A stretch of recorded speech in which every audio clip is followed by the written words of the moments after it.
3 years ago, all media agencies of the world published breaking news.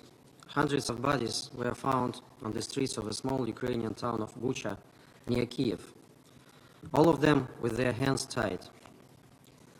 Most of the Western media outlets unequivocally and squarely blamed this massacre on Russia, and Bucha since then was deliberately and consistently turned into a symbol of Ukrainian martyrdom and alleged Russian brutality. This small place has become a quasi-obligatory destination for any foreign delegation visiting Kyiv. In this propaganda exercise, all the blanks, false claims and discrepancies of the official version of events were deliberately disregarded. But let's ask ourselves a simple question. Do we know what really happened in Bucha 3 years ago? Do we care about the truth? It's obvious that as far as the Kyiv regime and its Western backers are concerned, they definitely don't. And they don't want the others to ask these questions too. They feel quite comfortable in the bubble of lies about Russia, which they have been consistently inflating for at least 2 decades. And since the Bucha hoax is one of the core elements of this bubble, the West is aggressively resistant to any attempts to question the Bucha narrative. I have no doubts that today in their statements our Western colleagues will label our meeting, quote, Russian propaganda and manipulation, end of quote, ignoring facts and testimonies that they will hear. That's their well-known tactics to ignore truth and uncomfortable facts. But as we all know, facts are stubborn things, and it's hard to dismiss strong evidence. Therefore, we intend to briefly revisit today the events of end of March, beginning of April 2022. First of all, it is important to recall the context of these events. As you all know, Russia started its special military operation on February 24, 2022, and by mid-March, Russian troops have advanced as far as outskirts of Kyiv, including Bucha. But since we were from day one prioritizing a diplomatic solution over a military one, by that moment, bilateral Russian-Ukrainian talks on how to end this conflict proceeded first in Minsk and then in Istanbul. And by the middle of March 2022, our negotiators initialed a draft agreement which contained principles acceptable both to Russia and Ukraine.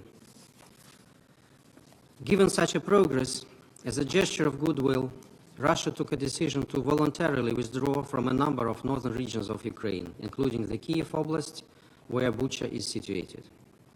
To give you an idea, we will show you a slide with 2 maps depicting the territory controlled by my country in Ukraine on March 15 and April 5, and you will see the difference.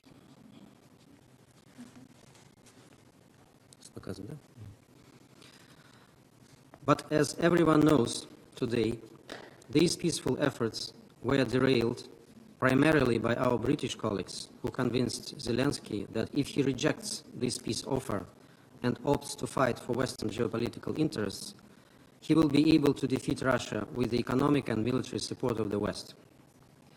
And the ambitious and narcissist Ukrainian president fell for the bait, thus making, as it is clear today, a fatal mistake for his country. But then everything looked different, and the task was to create an unbeatable pretext that could convince his countrymen and the international public opinion that agreeing on something with Russia was not an option. Here came this idea of a terrible false flag operation in Bucha, jointly implemented between April 2 and 3 by Ukrainian Special Services and MI6. Later, British Prime Minister Boris Johnson capitalized on the international outcry after discoveries in Bucha, and together with Zelensky announced in Kyiv on April 9 that instead of signing an agreement with Russia, Ukraine will continue to fight, and the West will actively help it. And before that, our British colleagues who were presiding over our council in April 2022, in blatant disrespect to their mandate, rejected our request of the urgent meeting on Bucha provocation that we tabled as early as April 3, thus displaying their clear involvement in this provocation. This unprecedented disdain for the Council working methods is documented through our letter circulated as an official document of the Council. Colleagues, facts are indeed stubborn things, so let me briefly walk you through major discrepancies of the Bucha narrative. On March 30, 2022, following another round of talks in Ankara, the Russian Ministry of Defense announced the withdrawal of forces from several regions, including Bucha. On March 31, the Bucha Town Council released a video statement from Mayor Anatoly Fedoruk, who announced the liberation of Bucha and confirmed that there are no Russian troops in the town, without mentioning any mass atrocities, dead bodies, killings, graves, or anything of this sort. Let us show you the video posted by Mr. Fedoruk. As you will see, he appears happy and smiling. It is hard to imagine that he would act this way against the backdrop of an alleged massacre in the streets. Друзі, шановна Бучанська громада, 31 березня від історії нашого населеного пункту всієї територіальної громади як день звільнення від російських орків, від російських окупантів нашими Збройними силами України, наших населених пунктів. Тож сьогодні констатую, що цей день є радісний і велика перемога наших Збройних сил на Київщині, і ми обов'язково з вами дочекаємося і будемо все робити для того, щоб велика перемога була по всій Україні. Слава нашим Збройним силам України, слава Україні, слава кожному українцю, незалежно від того, в якому куточку України він зараз знаходиться.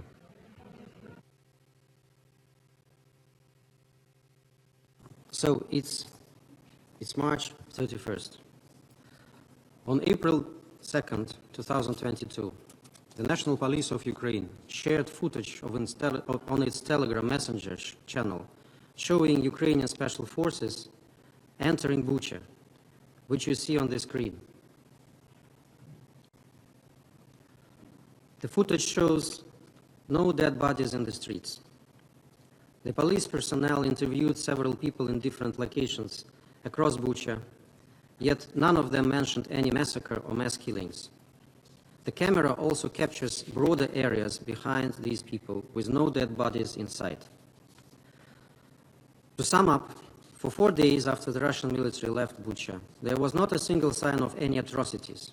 I repeat, not a single reference to it anywhere.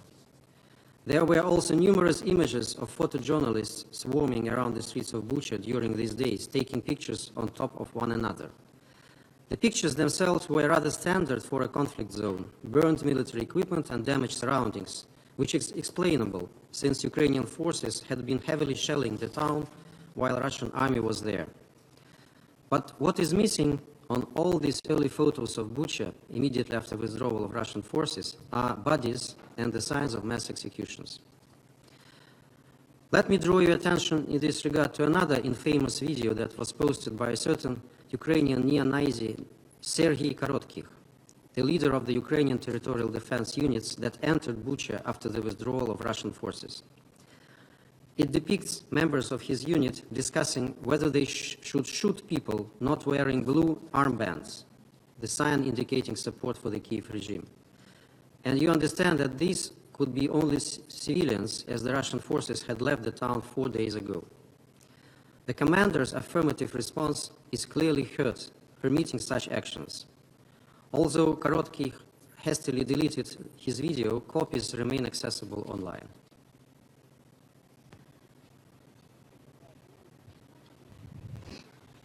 Он пацаны без синих повязок. Можно по ним стрелять? Он так спешил, что аж заехал на кентап.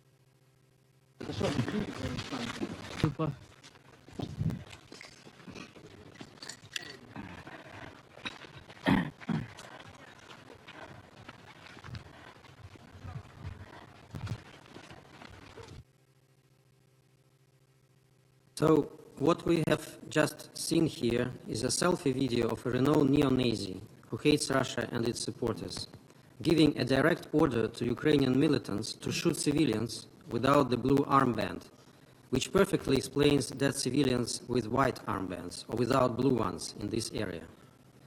If it's not a smoking gun, What is it? And then, all of a sudden, shortly after the mentioned entry of Ukrainian forces, Ukrainian and Western media outlets circulated photos of several bodies in civilian clothes. What a coincidence after several days of silence about any signs of killed civilians lying in the streets. These images immediately raised multiple questions among experts.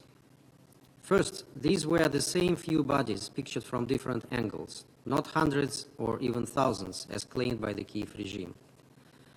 Second, Ukrainian propagandists and Western media claimed that these bodies had been lying in the streets of Bucha since March 11. The weather in Bucha was hot at this time, but the bodies don't have any signs of decomposition. Moreover, they are not stiff, and there are wounds with fresh blood on some of them, which is explainable if they had been killed 1 or 2 days before. One more unexplainable discrepancy. The bodies were visibly dirty since it was raining heavily during these couple of days. Yet the cloth used to tie their hands was visibly pristine white. The only plausible explanation is that their hands were tied just before the photo shoot to support the political narrative. Last, but definitely not least, many bodies had white cloth around an arm or leg, a sign used by the Russian armed forces to identify friendlies. In contrast to the pristine ribbons tying their hands, these pieces of cloth were visibly dirty from days of rain, suggesting that people were wearing them at the time of death. It is also a known fact that Ukraine used a different sign, a blue cloth or tape, to identify their friendlies. Looks fishy, doesn't it? And if I add to this that there are witnesses on how this false flag operation was committed. One of them is the French writer Arria Formula, who visited Bucha in April and witnessed this provocation unfolding, with bodies brought from different places and piled together on the roads to create the appearance of mass killings. He is joining us today to tell the story of events in Bucha. Please, Mr. Bouquet, the floor is yours. Vous avez la parole. You have the floor.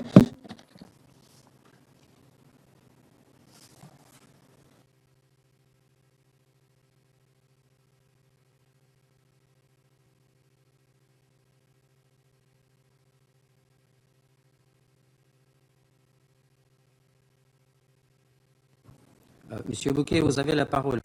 Mr. Bouquet, you have the floor. Please take the floor.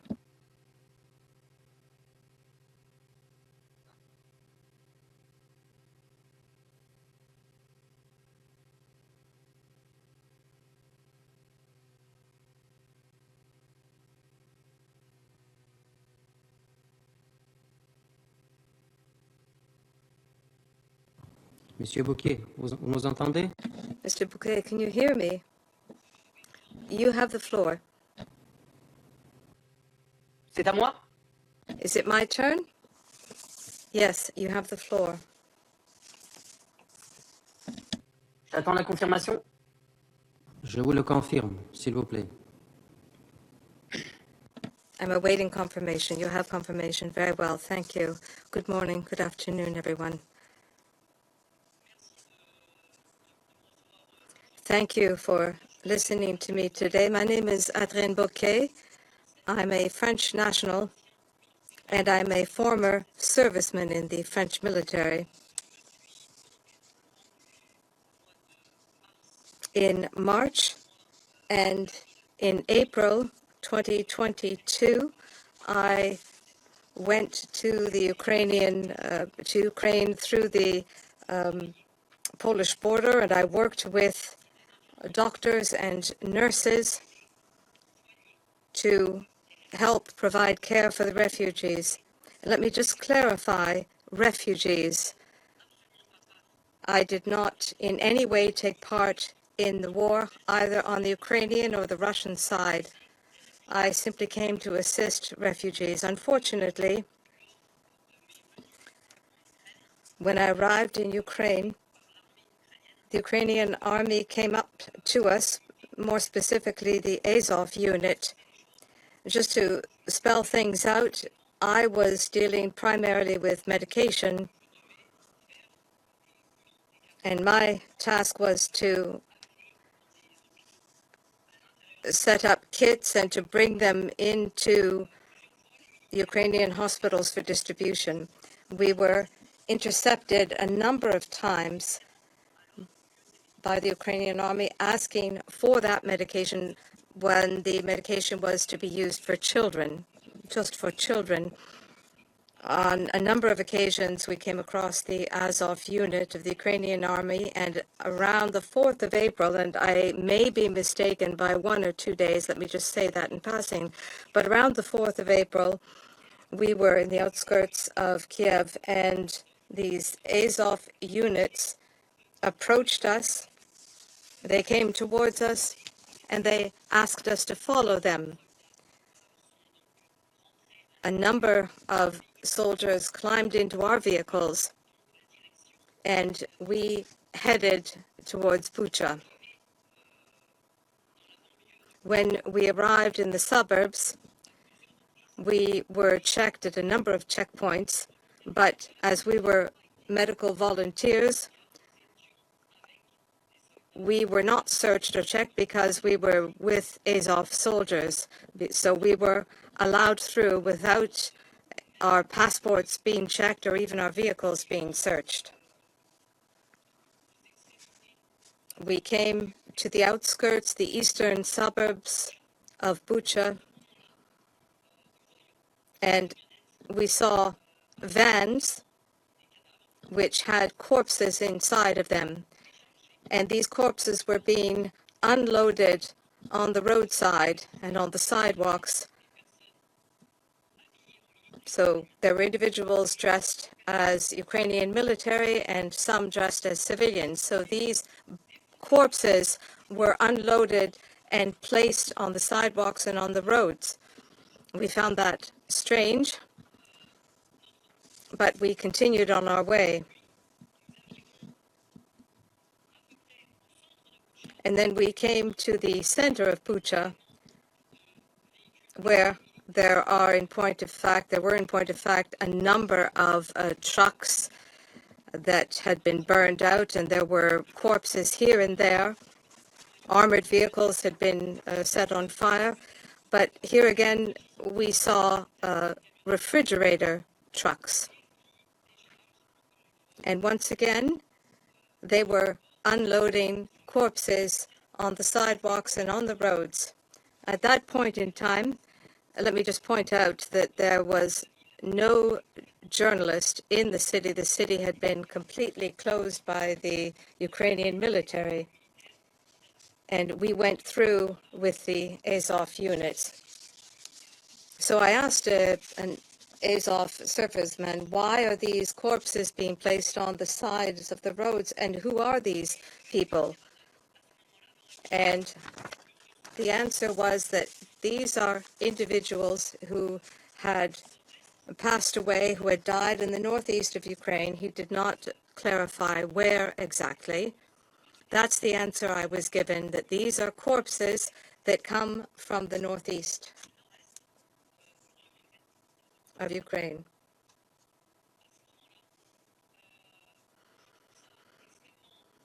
I found that very shocking and strange. It was odd that these bodies from another city were now being unloaded on the roads and sidewalks here. We couldn't understand. Can you hear me? Yes, I hear you. I'm sorry, there's some interruption. Не ваше. Максим, Вы меня слышите, да? Слышим, выключите, пожалуйста, микрофон, у нас не вы сейчас говорите. Maxime, it's the phone. Micro. Close. Close, please. Please. Pardon, oui. Hello? Hello?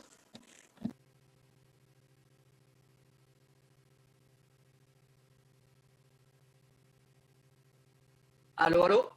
Oui, continuez s'il vous plaît. Yes? On vous attend. You have problem? No, we are okay. We're hearing you. Please continue. Okay. Okay, it's okay. It's okay? Yes, it's fine. Please continue. Okay. Donc je continue. I will continue. If there's a problem with the connection, please make some kind of a sign or tell me. Let me pick up where I left off.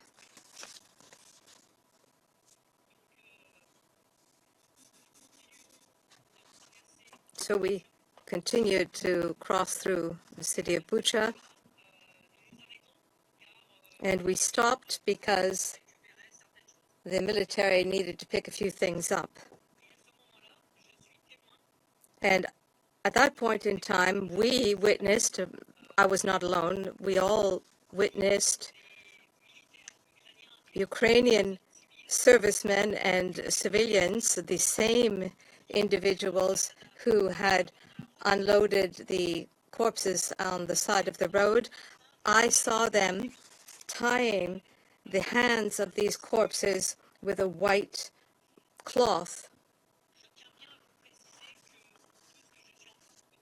Let me tell you that what I'm telling you now is what I told investigators over hours and days. I told them what I had witnessed. On the white cloth, I didn't think that was a very important thing, and then I realized ultimately that it was an important fact. Let me explain why. I was shown pictures with a bag that had been found containing white cloth, and I confirmed that indeed that was the white cloth that I had seen being put on these corpses.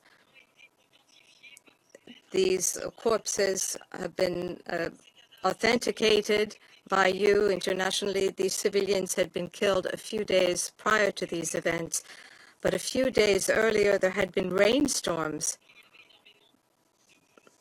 There was a lot of mud and soil, and these civilian corpses were covered with mud and dirt. They were quite dirty, all of them. And then I understood that something was not quite right, and that is that the white ribbons that had been put on these corpses were perfectly clean. They were brand new. And that's when I understood that, in point of fact, the hands had been tied after these individuals had been killed, and at a time when there was no storm, when there were no rainstorms. So then I understood that what I had seen was a very important event, and that it meant that the Ukrainian army had indeed tied the hands of these corpses after the Russian military had left Bucha. And even if you don't believe me, all you have to do, and I invite you to do this, all you need to do is to look at all of the reports and the pictures of these corpses with their hands tied. Look at the state of the corpses, of their clothing, and then look at the white ribbons and the color of those ribbons. How is it possible for a corpse to be covered in mud and then to have these white ribbons that are perfectly clean? So I understood at that point in time that there was a problem. Unfortunately, we continued through Bucha. We arrived at a warehouse and we unloaded our medication, and then these vans, these trucks arrived, and Russian prisoners got off these trucks. And we were told to hurry up and to leave. Some 50 meters away from us, I heard in Russian someone asking, "Who are the officers? Officer." And a Russian serviceman responded that he was an officer and he was set aside. And then 3 Russian prisoners were shot in the knees. And then the Azov servicemen asked me to leave immediately, and I realized that I was witnessing something I shouldn't be witnessing. And so we left quickly. And as we left, I turned around, as did to my colleague, a nurse, and we saw an Azov military man execute the officer with a bullet to the head.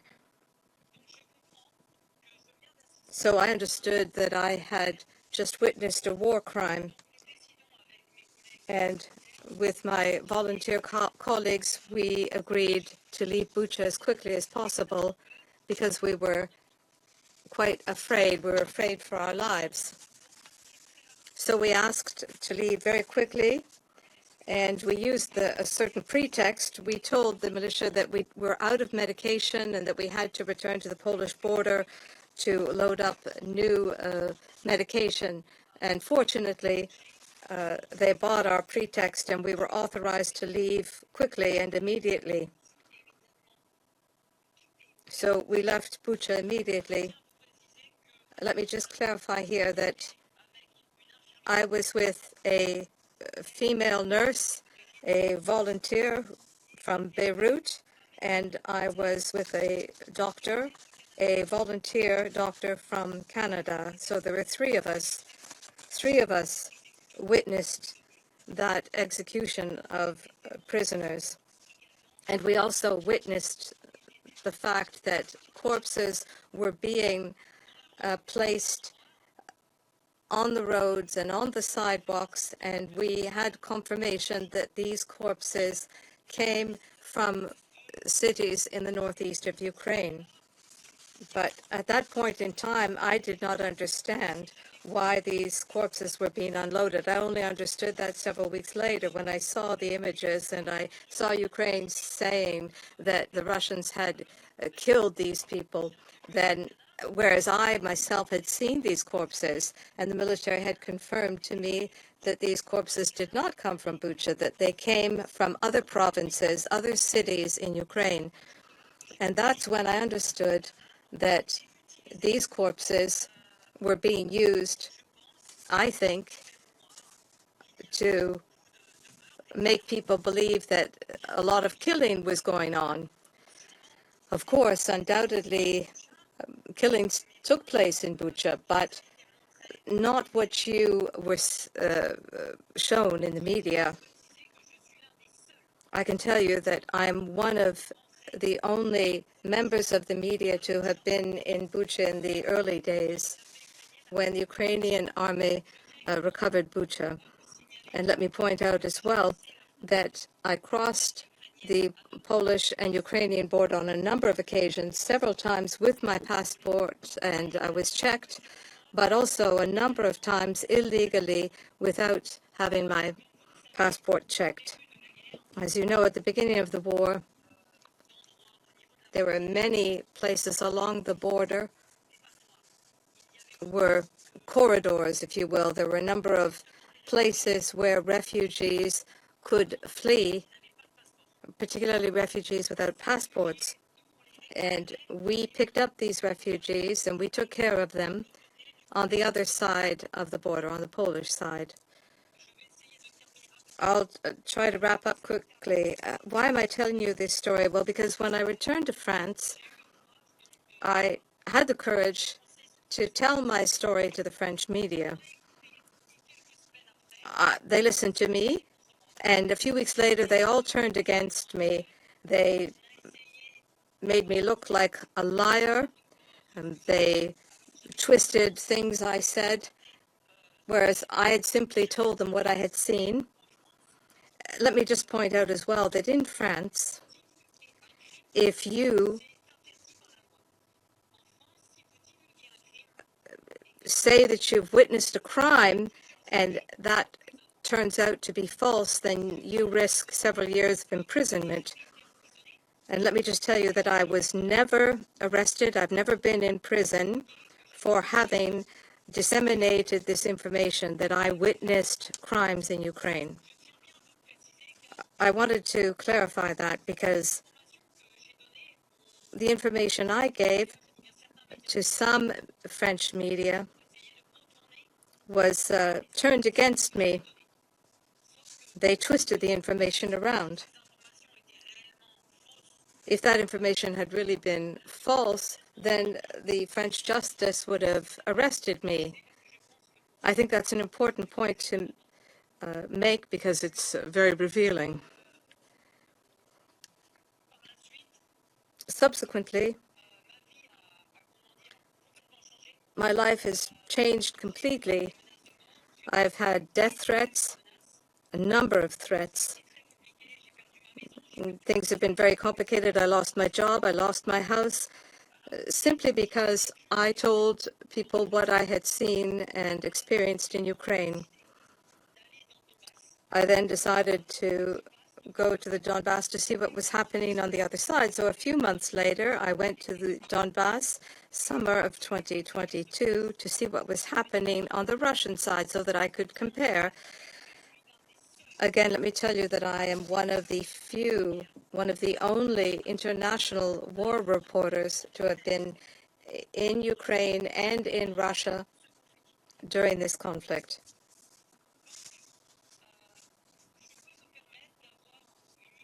So I believe that I have an objective understanding of the situation. So September 2022, I'm in Donetsk in the Donbas, and there an attack has just taken place. There's an enormous explosion in the heart of Donetsk. More specifically, a brewery was attacked. And so I go to that site a few hours after the attack, and I realize, I take videos and pictures. I was filmed continuously so that I can assure you of the authenticity of the recording. And I saw a French shell, a French-made shell with a French series number. It was shot out of the Caesar howitzer, a French-made cannon. So we have proof that French weapons have been used by the Ukrainian army against civilians, primarily against a factory in the heart of Donetsk. So I filmed everything. As I said, we have the series number, we have the continuous video as proof of authenticity of this shell. And a few weeks later, there was a press conference, and we provided all of the proof of this attack against civilians. You have the authentication of this French shell that was used by the Ukrainian army against civilians. You may believe me or not. Believe it or not, you don't have to believe me, just look at the proof. I have the numbers on the shells, all of the irrefutable identifying tags that this shell is actually French-made, and it is a weapon that was shot out of a French-made cannon that was given to the Ukrainians. Why am I telling you about this attack? Because once I disseminated that information internationally, 3 weeks later, there was an attempt against my life. There was an attempt to kill me. There were 2 agents from the Ukrainian security services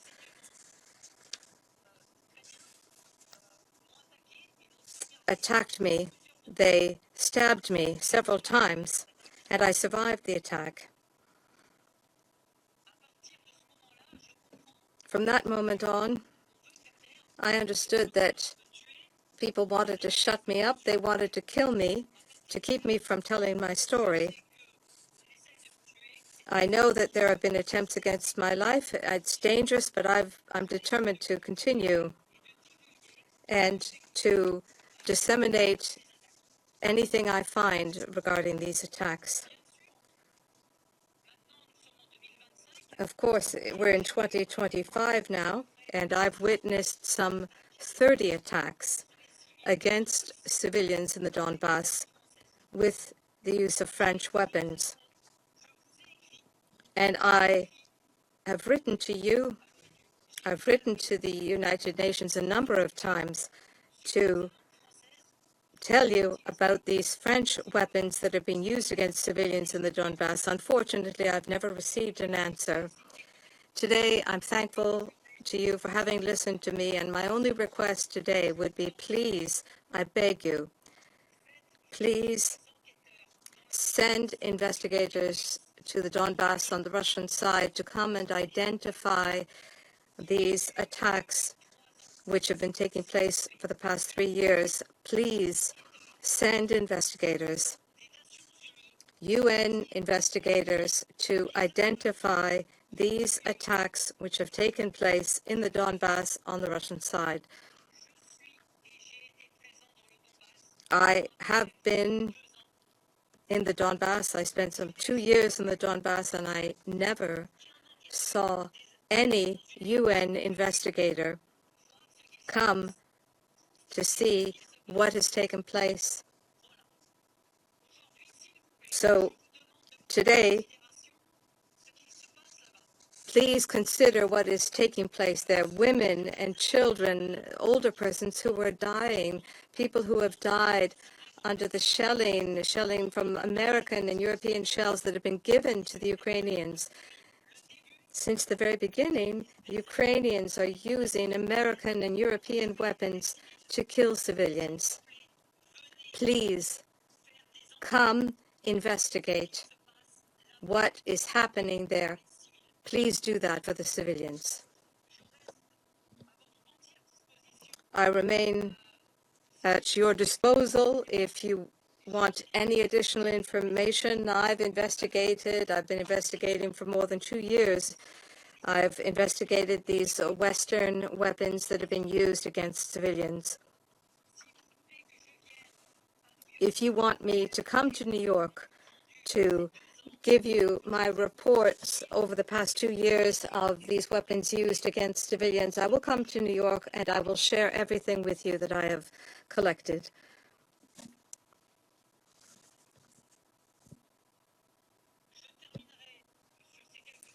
I will conclude by saying thank you for having listened to me. I have nothing to win in any of this.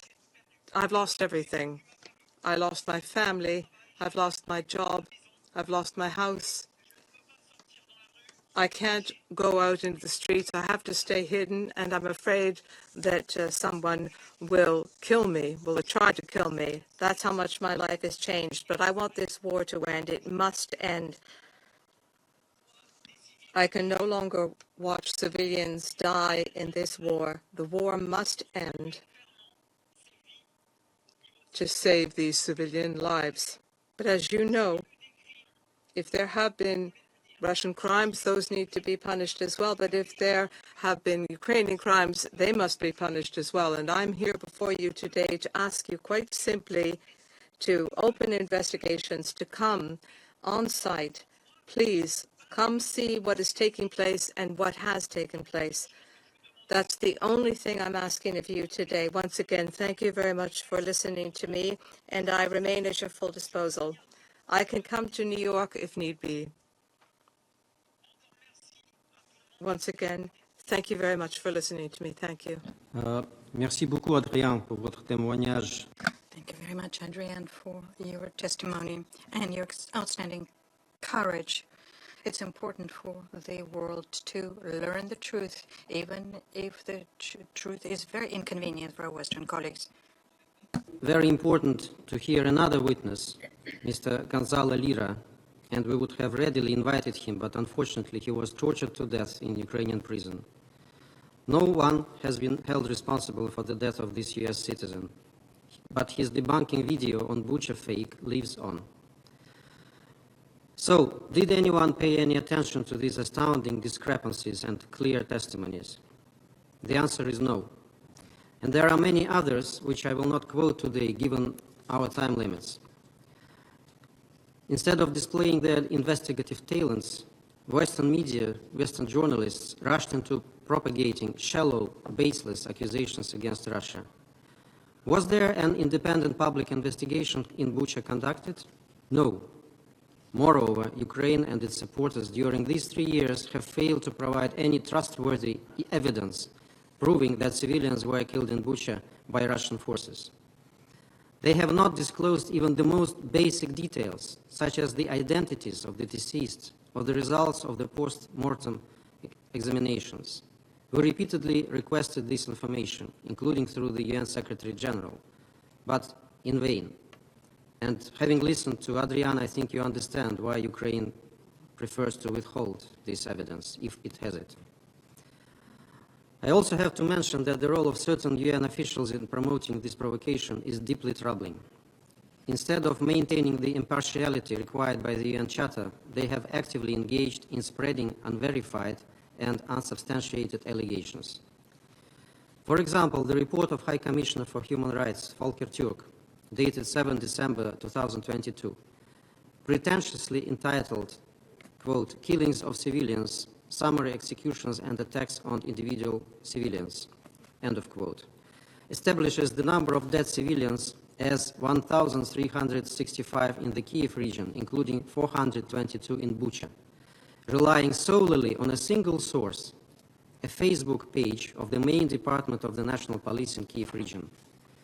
In other words, information to support egregious accusations against Russia is taken by the UN from an interested party without any verification from an independent source.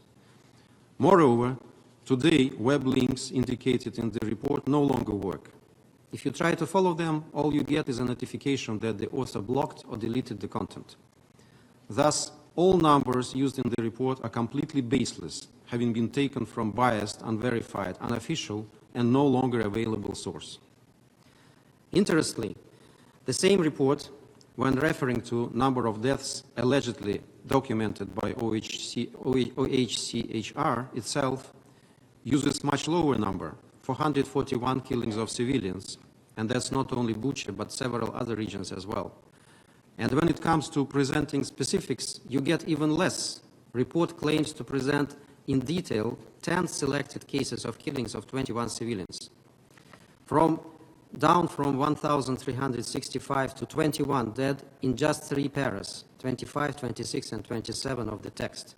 This is an excellent example of OHCHR reporting. But when we study closely even those selected cases, it's obvious that there is no real evidence, just hearsay, not satisfying any basic rules for chain of custody of evidence, and not giving any details on the victims that would allow to investigate alleged acts.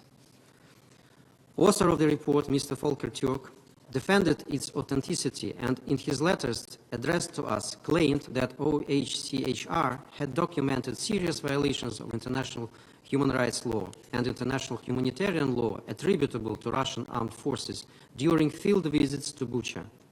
He specifically mentioned that such information could be shared upon a formal cooperation request from national authorities, in line with the established practice and the 1946 Convention on the Privileges and Immunities of the United Nations. Accordingly, the Prosecutor General's Office and the Investigative Committee of the Russian Federation officially submitted a request for cooperation concerning the criminal case related to the Bucha events of April 2022. We transmitted those requests to the Secretariat on 9 September 2024 and sent official reminders in November 2024, January and March 2025. Colleagues, I guess you will not be surprised if I tell you that our official request remains unanswered for 7 months. The UN Secretariat has not provided any of the requested information or documents essential for ensuring the proper administration of justice.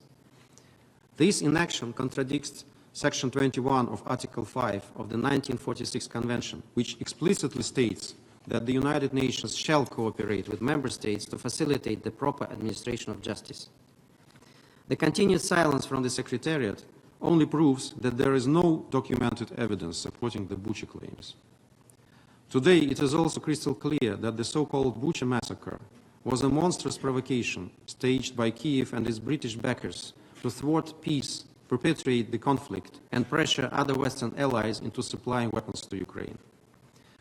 Colleagues, this provocation appears especially sacrilegious when viewed in the light of the severe crimes and blatant violations of IHL committed by the armed forces of Ukraine on the territory of the Russian Federation. During a number of the Security Council briefings and Arria Formula meetings, we have been regularly updating you on the ill-fated Kursk incursion of the Ukrainian army, sharing eyewitnesses' accounts of their crimes against civilians. On 8th of March, the Russian army started a large-scale operation aimed at squeezing out the remaining enemy forces. The sudden and covert nature of the maneuver allowed to penetrate deep behind Ukrainian lines, forced Ukrainian units into a hasty retreat, leaving them no time to cover up the evidence of their crimes. Now almost all of the territory of the Kursk region is back under Russian control. Soldiers who liberated the villages studied the consequences of the presence of Ukrainian occupiers. On the screen you can see the amount of destruction they caused. While fleeing, Ukrainian troops were massively abandoning expensive Western military equipment in the region. They have heavily mined the territory. In some villages, such as Cherkasskaya Porechная, there is evidence that Ukrainian militants even mined local residents' houses, animal carcasses, kids' toys, and the bodies of their own brothers in arms. They placed ammunition depots in civilian facilities in the Kursk border area, which were found in cultural centers, schools, and kindergartens. The Ukrainian terrorists looted the settlements and carried out veritable pogroms in local churches, smashing icons, destroying altars and church furnishings. Those local residents who survived under occupation are being taken to safe areas where they receive medical care and necessary assistance. All of them are sharing horrifying facts of brutal torture, rape, murders, and other crimes committed by Ukrainians against innocent civilians, most of whom were sick elderly people and underage children. During our Arria Formula meeting in August last year, we told you about a young pregnant woman who was shot while trying to leave the city with her family. Her husband left the unconscious wife at the hospital, but was unable to return for her as all roads were closed off. After the liberation of the region, her body, along with bodies of hospital staff, was found and she can finally be put to rest. In the liberated village of Martinovka, a body of an elderly woman was found. When soldiers searched for her documents, they found a diary she had kept during the occupation. You see now the snapshot of this diary. Let me quote some of the diary entries. I slept in the barn under the table. Every day I asked for death. I hadn't eaten for 12 days. It's 3 degrees in the hut. It will be the end soon. After the war, at least find a bone and bury it near Sveta, and the soul is in heaven. Suffering daily significant losses on the battlefield, the neo-Nazi Kyiv regime is using terrorist methods to try to show its ability to negotiate from a position of strength. But in reality, it is demonstrating its own impotence and essentially its demise. The relevant Russian authorities, as well as international public bodies, collect testimonies from civilians who witnessed horrific atrocities. Our second briefer is Mr. Maxim Grigoriev. You remember him from the brave work he is doing by shedding light on the Ukrainian atrocities. He continues to conduct interviews with victims and eyewitnesses of the crimes and will share with us some of the revelations. Please, Maxim, you have the floor.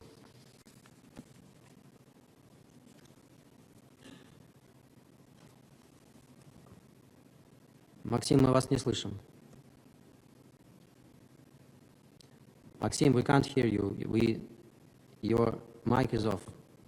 Unmute it, please.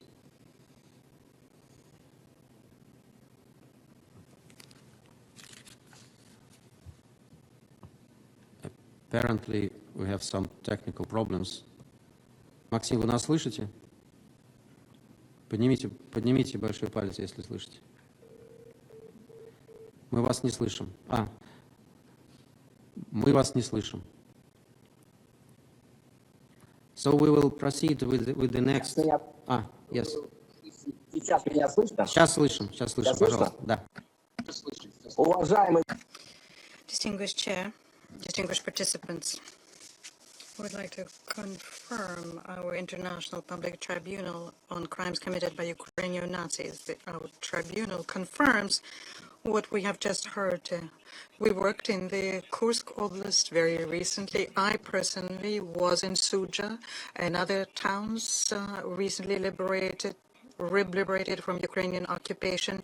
We have interviewed about 120 victims and witnesses of crimes, but I wanted to say also a couple of words about the Bucha falsification. Our team, we have a great deal of experience in investigating crimes and studying how the falsifications are organized.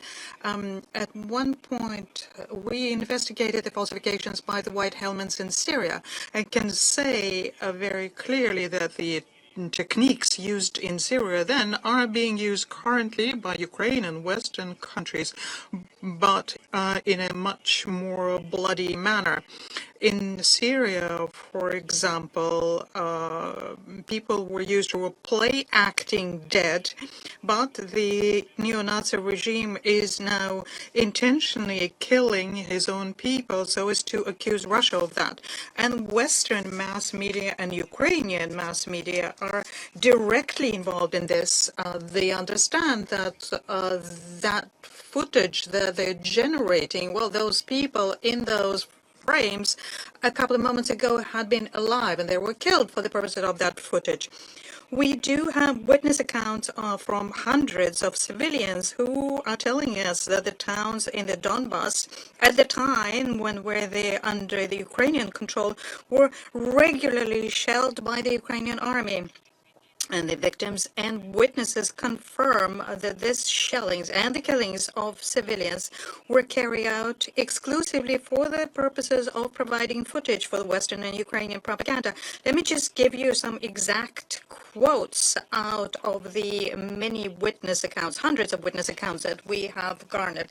For example, Evgenia Tarasenko from Ugledar says, and I quote, in 2022, I was approaching a school and I saw a German reporter in front of me and then following her a Ukrainian military. It was very quiet on the street, nothing was happening. And then the Ukrainian military radios, could you please make some noise? And after that, the shelling of the peaceful nearby houses commences, simply to make sure that this be recorded by the Western journalist. Another example, Yelena Gritsai from Kurahovo states, and I quote, when there is Western or Ukrainian mass media in the town, that means that we are waiting to be fired upon. Everyone understands very clearly that the shelling is going to take place. Next, Tatiana Andreeva from Kurahovo is stating, I quote, there was a close chat for the Ukrainian military and the town leadership there, where the Ukrainian military would warn that they were going to shell the town and civilian neighborhoods. And at that time, the Ukrainian military would leave those areas. Nikolai Dudukin from Lysychansk, again, I quote, the Ukrainians announced that water would be distributed. People came together and a shell landed there. 12 people died. 5 minutes later, the press arrives, starts filming that and says, this was done by Russia. Whereas the people around them are saying, this wasn't done by Russia, this was done by you, the Ukrainians. And that is the point at which the Western media stop filming. Let me go back to the Kursk Oblast. In the past weeks, we interviewed about 100 people who suffered from Ukrainian aggression. And they tell us about the numerous instances of execution and murder of civilians by the Kyiv regime. Some of the bodies of those killed, I saw myself personally. Could we watch the video now? What was happening there was immediately before Suja. You can see the road sign, Suja, on the right. In other words, anyone who wanted to, any Western reporter, if they wanted to see this, they could have done exactly the same. What I have behind me is a civilian car, which had been shot upon by light weapons by Ukrainians. And it contains a body of a woman. They tried to burn it, probably, to make sure that there are no trace left. They wanted to hide the evidence of crime, but the Ukrainian army was retreating so quickly that they didn't have time to do that. We can see this was a civilian car nearby a body of a man, a civilian. He was probably riding a motorbike and was executed by the Ukrainian army. And such filming, such witness accounts is something that we have aplenty. And a lot of that is also something that we saw with our own eyes. Let me again give you a couple of exact quotes. So from people in the Kursk Oblast, Nikolai Grinenko, for example, from the Kurilovka village. I quote, right next to a water pump, the Ukrainians shot Luba. She was drawing water, and she was a pensioner. She was shot in the head. I personally buried her, we're told by Nikolai Grinenko. Kola Kuznetsov, I see all of a sudden his body in the bushes. He had also been shot in the head. Natalia Shiglova says, when we were going to the water well, we saw the body of a man nearby. He was a person who would go to church every day, and the Ukrainians executed them, and his body lay there for a long time. We were not allowed to remove the body. Anna Bogunova says, second or third day after the invasion, the Ukrainians killed 2 of our people in the square simply because they had said that they were masters of the Kursk land and not the Ukrainians. This was right next to the House of Culture, and we saw 2 bodies there. Lesia Rilska, another eyewitness, says the following. On the 7th, people wanted to leave the town, but the Ukrainians had surrounded Suja. Suja, you have seen that. And they shot at all civilians to make sure that they wouldn't be able to leave. I personally saw, says Lesia Rilska, I personally saw a family of people leaving the town, and then there was a Ukrainian drone which struck, and the car burned down. I heard a child screaming, and that was it. That was the end. There was a man, a woman, and a child in the car. They all died. Ms. Fursova is telling us about the horrifying events on the Ukrainian occupation.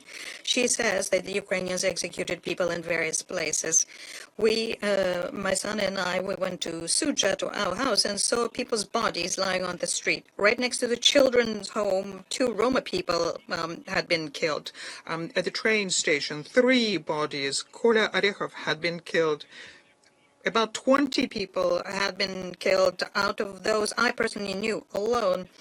In Kazachya Lokhna, about 25 people had been killed. Out of the ones I personally know, Misha Zarudny, my relative, was killed.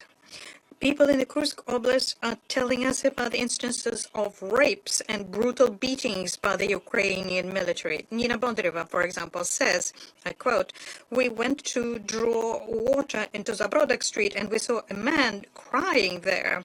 The Ukrainian military had taken his wife, threw her into a car, and then brought her back. She had been raped, and she subsequently died. Nikolai Grinenko, I quote again, Svetlana was raped by the Ukrainian AFU. She was walking through the city.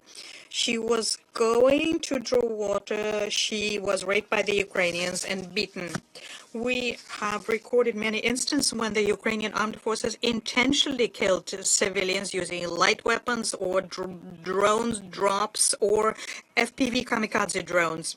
Valentina Poplavskaya had been wounded by a Ukrainian drone, and she says that in mid-November 2024, she saw a Ukrainian drone. They saw that we were just standing there, 2 women, 2 pensioners. It exploded, the fragments penetrated Hera's head, and she died a couple of days before her birthday. Another witness, Bogdan Belobrodov, he says, again, I quote, we saw a car being burnt down as a result of a Ukrainian drone strike. A man and a woman and a child were in the car, and the woman held up a white flag for the Ukrainians. He's saying that according to the Ukrainians, we Russians are not considered to be people. Some Ukrainian servicemen tell us directly, we want to shoot all of you. execute all of you, hang all of you. And lastly, the Ukraine lootings in the Kursk Oblast were all-out lootings. They took everything: banknotes, food, decorations, electronics, home appliances, cars, even underwear, new underwear or used underwear. Yelena Savchenko says, and I quote, "The Ukrainians took everything, starting with home appliances all the way down to underwear. Even manicure sets they had taken, spoons and forks." Everything would begin on a Thursday. They would take all this stuff and then put it out on the street.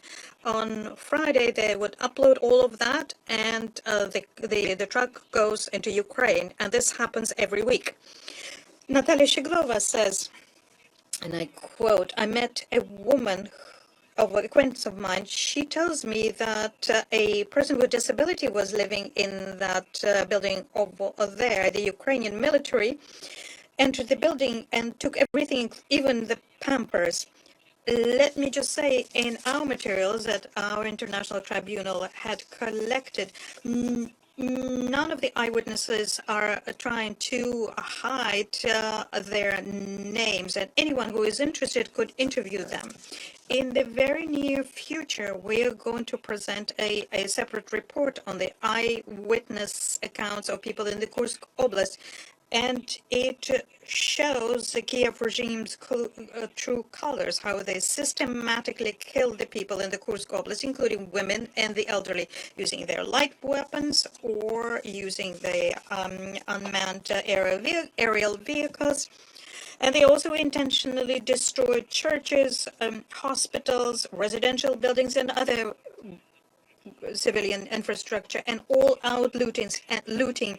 And this is a grave violation of the Geneva Convention and is also a war crime. I thank you for your attention. Спасибо большое, Максим Thank Maxim, for your evidence. By the way, there are a lot of forums in Ukraine where you can buy, as they put it, spoils from Kursk. They are functioning quite openly, and you can buy there whatever was stolen from local residents, things that Maxim was just telling about. Our next briefers, all local residents of the villages of the Kursk region, will give an account of the life-altering events they have lived through during the occupation. I now give the floor to Ms. Svetlana Ilyina, whose mother died at the hands of the Ukrainian nationalists, and Mrs. Elena Dronova. She was deliberately shot and received serious injuries. Svetlana Елена, вам слово.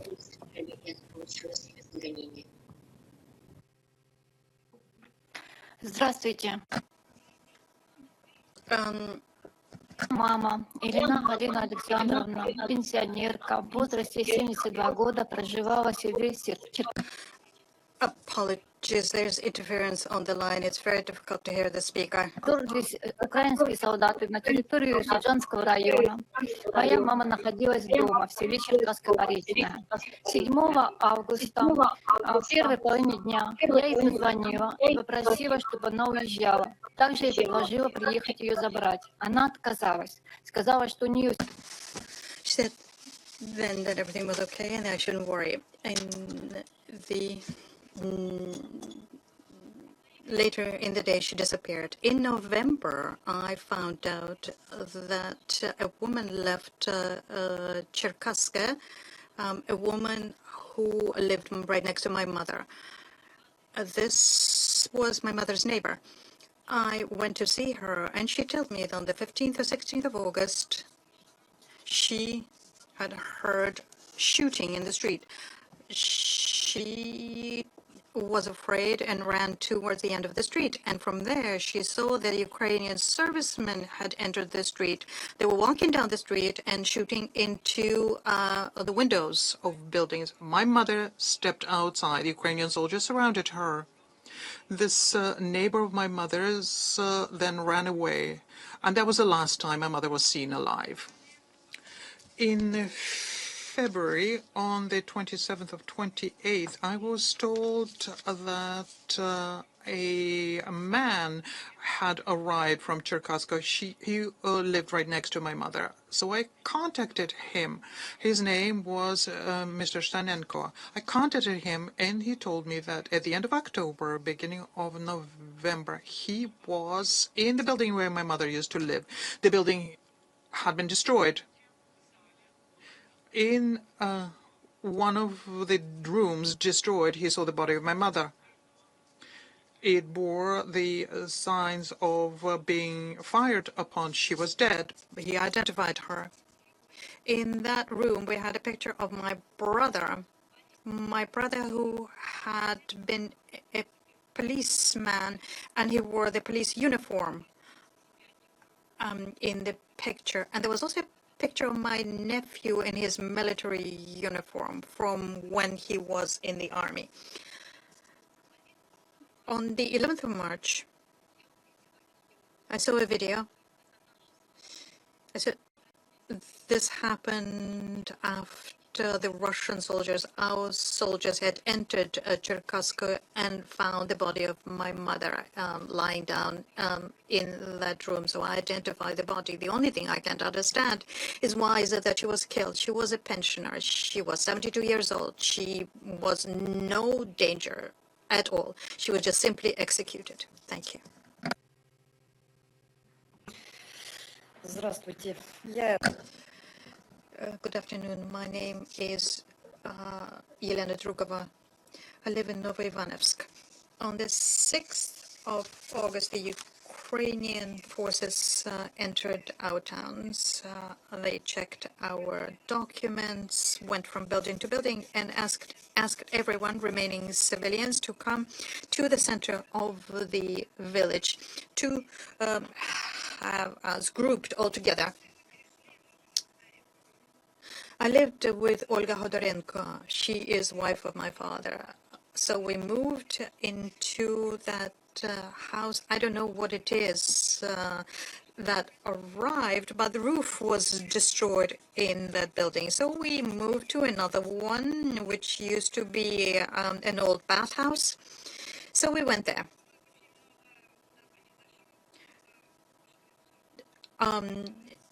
Many buildings where you walked in, you saw syringes lying around and inscriptions bad-mouthing us.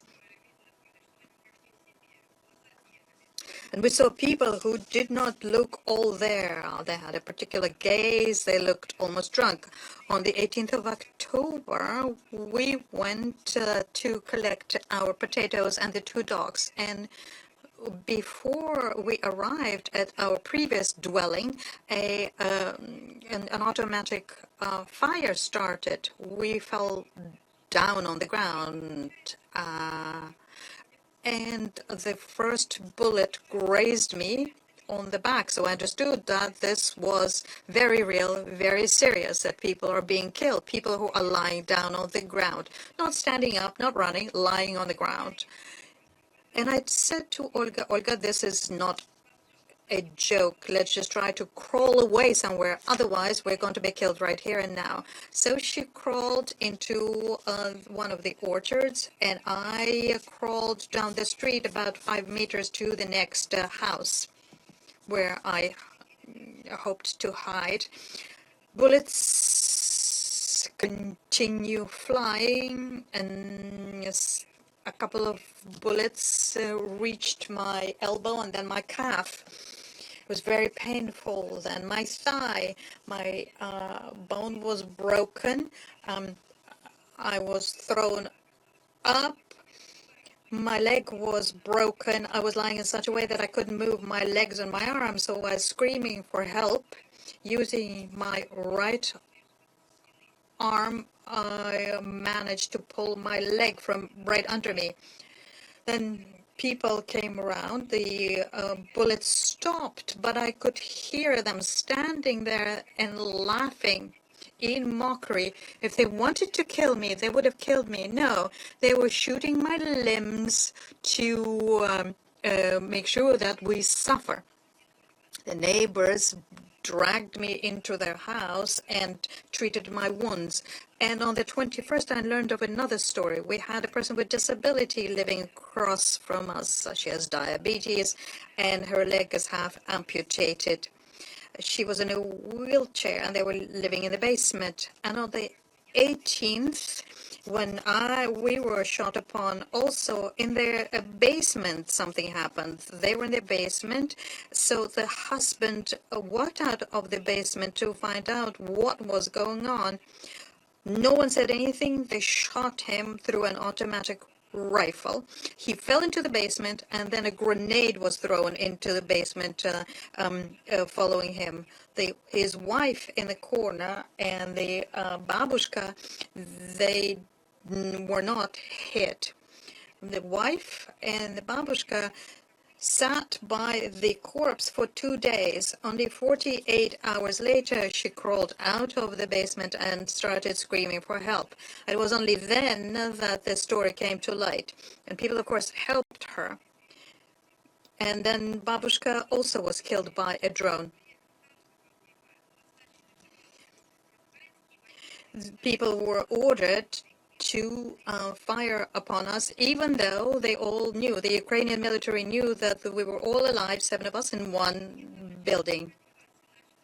Then gas was started spreading around, and people tried to spread out. I was dragged into a basement for safety. I don't know what the Ukrainian military were trying to do, to kill us or just to frighten us. Thank you.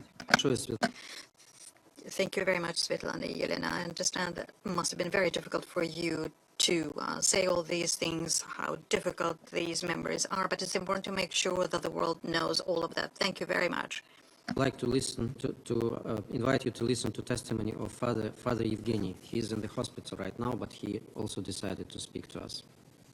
Отец Евгений, пожалуйста.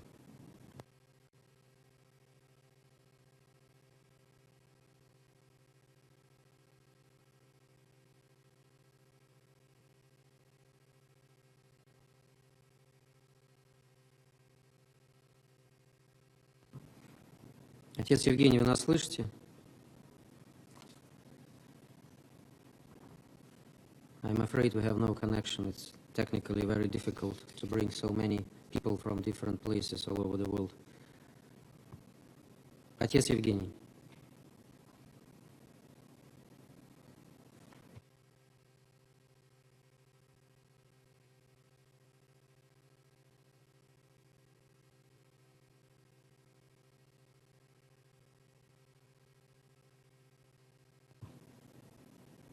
Отец Евгений, слышите нас?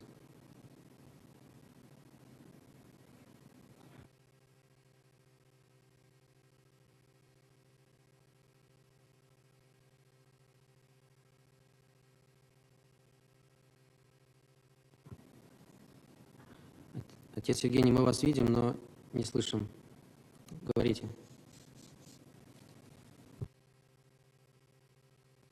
Не слышно. Микрофон выключен, видимо, еще разок.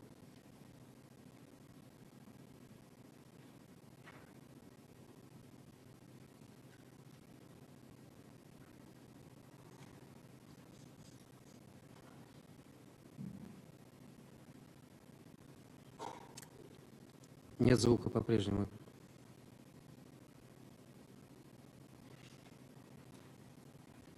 I'm sorry for this technical glitch, but I really want him to share his evidence.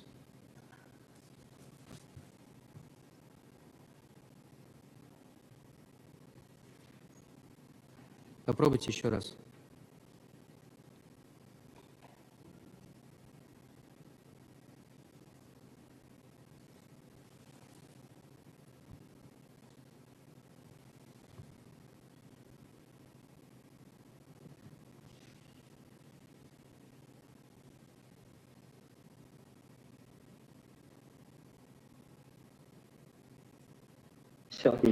Yes. Вы меня слышите? Да. Can you hear me now? Can I go ahead and speak? Ladies and gentlemen, I do apologize in advance for being overly emotional, perhaps, but I would want all of you to make sure that you receive the message in the head and the heart. When you go back, where there is a home, where's your family, where things are running daily, where it's peaceful, where you're familiar with everything, from the entryway to the living room, where you have your TV, your books, your bedroom, your the pictures of your children and your parents on the wall, where peace reigns and happiness lives. And this peaceful world of happiness, all of a sudden you see military men entering with blue ribbons, and the first thing you have to do is to kneel in front of them because they're heroes. Because the only way to greet the great Ukrainian army is by getting down on your knees. The great Ukrainian army, which propagates the great European values in our land. So you imagine yourselves in that situation. You're on your knees, and they start destroying your world.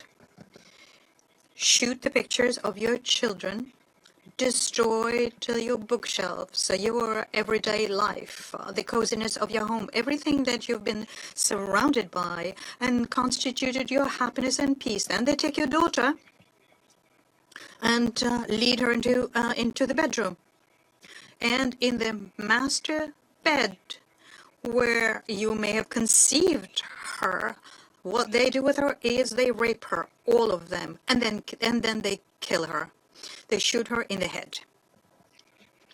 And your mother, who is trying to escape this horror show, just simply leave and save her life. She's being chased in an armored vehicle and run over and thus killed. For months, you're not allowed to touch her remains and bury her remains. And this is to make sure that everyone can see what's going to happen to those people who are trying to flee the so-called Great Ukrainian Army. After that, they get an 18-year-old boy from the basement, the boy who tried to protect the border but could do nothing vis-a-vis these armed to the teeth bandits, and was just trying to hide in the basement from fear. He's taken out, stripped, and then skinned out in the open on the street and left to die. And there again, you're not allowed to touch his remains, to serve as a lesson for all of those who stand in the way of the Ukrainian army. What I'm describing are facts, and I do not need to have proof of that. Up until the 11th, I tried in Bucha to save people for 48 hours in my church. People were hiding, women, children, and people with the elderly, people with disabilities. And this is because for 14 hours, there was a shelling of a defenseless, peaceful town, and people were dying. And those who could, the way they could, was trying to save them from that living hell. And the woman with her grandchild, whom I was driving then, she was covering his eyes to make sure that the little boy would not see the bodies of civilians on the roads of Kursk, that he doesn't see the burned down cars containing the charred remains of civilians. And when our forces came into Bucha, we also went back to Bucha in the very early days. And there we found not tens, but hundreds of corpses of civilians who died from hunger, from exposure, from mistreatment, from firearm wounds, who died under the rubble of buildings destroyed during the shelling, a huge number of them. And we are trying to get people out of there still. This is what's being brought in by the army, which upholds European values. I suggest that you all look at the footage of World War II, where you see the Nazis killing people in their millions, the Jews, the Poles, the Belarusians, the Russians, the Roma, in their millions. And you will see what had been happening during these months in the Kursk Oblast. That's all I have to say. Thank you. Спасибо большое, отец Евгений. Thank you very much, Father Evgeny. We understand how hard it was for you to relieve this evidence about the atrocities that you witnessed. Colleagues, I would like to draw your attention to the fact that all materials presented today are available via the QR code that you now see on the screen. Now I open the floor to those members of the Council who wish to speak in the order in which they appear on the list of speakers. I kindly ask you that you limit your speaking time to 3 minutes. First on my list is Sierra Leone. You have the floor, please. Thank you, Your Excellency. Thank you, Your Excellency. Michael Aswolo, I'm the new DPR for Sierra Leone. I note the information provided by the briefers. 3 years have now passed since the onset of the conflict in Ukraine.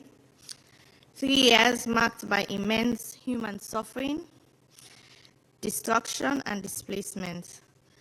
The facts and accounts that we have of this tragedy are that since February 2022, more than 12,000 civilians have been killed and nearly 30,000 injured in Ukraine, with additional casualties reported in Russia. 1/3 of Ukraine's population has been displaced, including over 6 million refugees and millions more internally displaced persons. Those who remain face daily deprivation of food, clean water, electricity, heating during winter, and access to medical and sanitation services. The World Bank estimates the cost of reconstruction and recovery in Ukraine at over $524 billion over the next decade. Sierra Leone acknowledges the trauma experienced on all sides of this conflict. We welcome diplomatic engagements as a positive step toward achieving a full ceasefire and a sustainable peace. We acknowledge the role of states in facilitating dialogue and urge all intermediaries and stakeholders to engage constructively with both Ukraine and Russia, promoting confidence-building measures and credible security guarantees. Intermediaries must remain objective and act in the best interest of a just peace. We underscore the importance of accountability and justice as pillars for sustainable peace. Since 2022, multiple credible entities, including Office of the United Nations High Commissioner for Human Rights, OHCHR, and the Independent International Commission of Inquiry on Ukraine, have documented grave violations of international law, including deliberate targeting of civilians and civilian infrastructure, extrajudicial killings, torture, sexual violence, and the unlawful transfer of thousands of Ukrainian children into Russia. Reports also include abuses against prisoners of war and detainees on both sides. We urge for credible investigations into all allegations of violations of international human rights and humanitarian law as part of efforts to secure justice for victims and hold perpetrators accountable. Sierra Leone reiterates its call on all parties to uphold international legal protections, particularly for civilians and prisoners of war. The people of Ukraine and in parts of the Russian Federation have endured unimaginable hardship.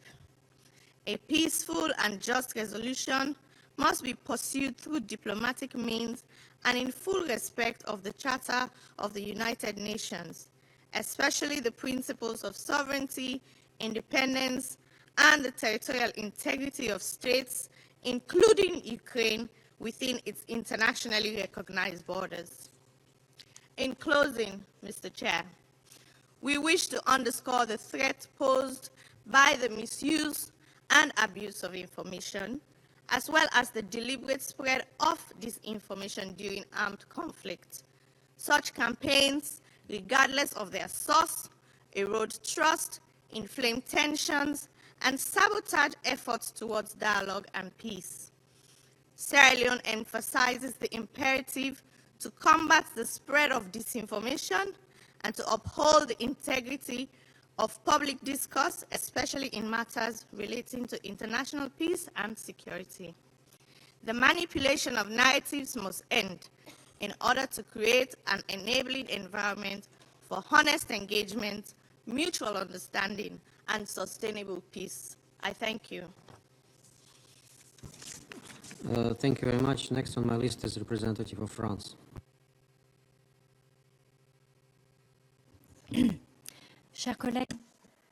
Dear colleagues, by organizing this meeting, Russia has imposed yet again on us a crude attempt at a shift in responsibility. Russia cannot reproach anyone for having sabotaged peace when it alone has waged an unjustifiable war of aggression. Today, Russia is also demonstrating that after having waged this war, it does not want peace.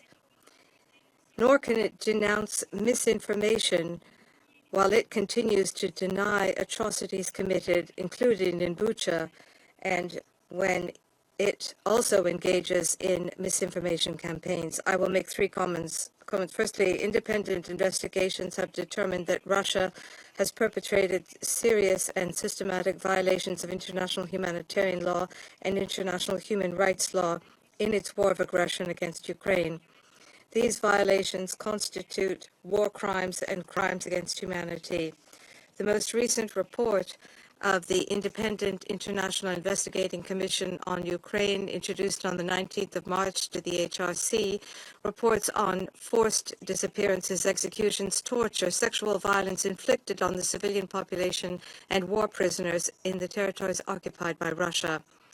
In addition to that, there is the catastrophic humanitarian impact of indiscriminate strikes by Russia against Ukrainian civilian population and the civilian infrastructures of the country, residential areas, hospitals, and schools.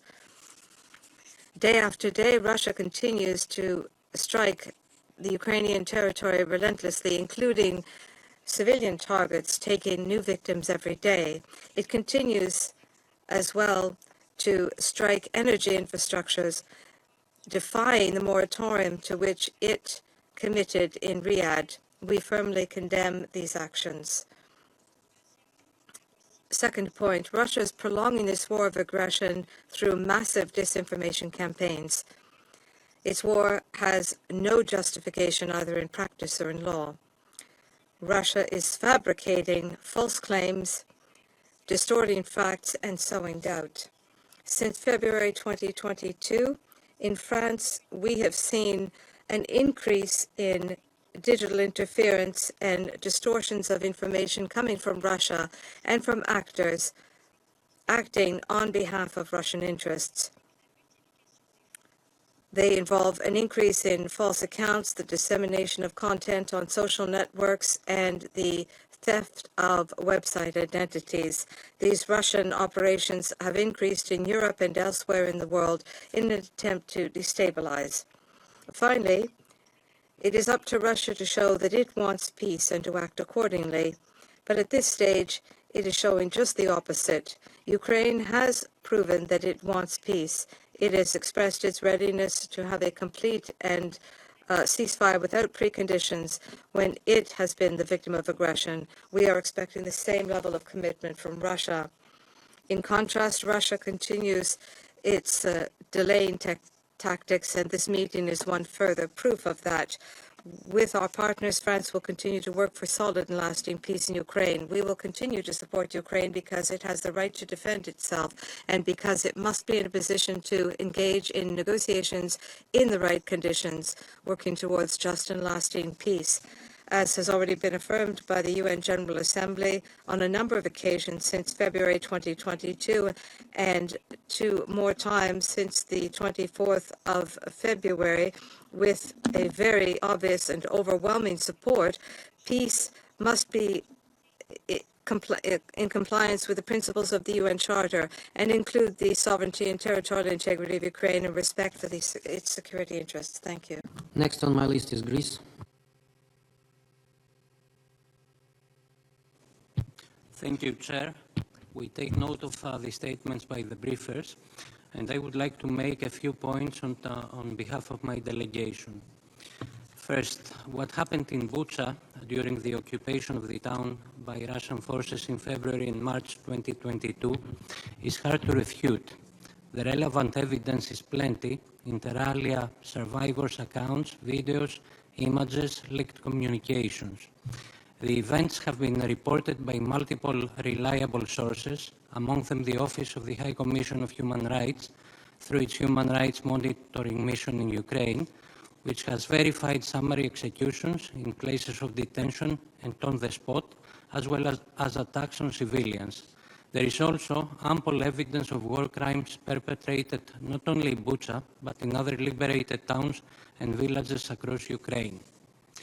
More generally, grave violations of international law and international humanitarian law against the people of Ukraine have been documented in multiple findings of credible international bodies, such as the Human Rights Council mandated Independent International Commission of Inquiry on Ukraine, the UN Human Rights Monitoring Mission in Ukraine, the OSCE Moscow Mechanism, and others.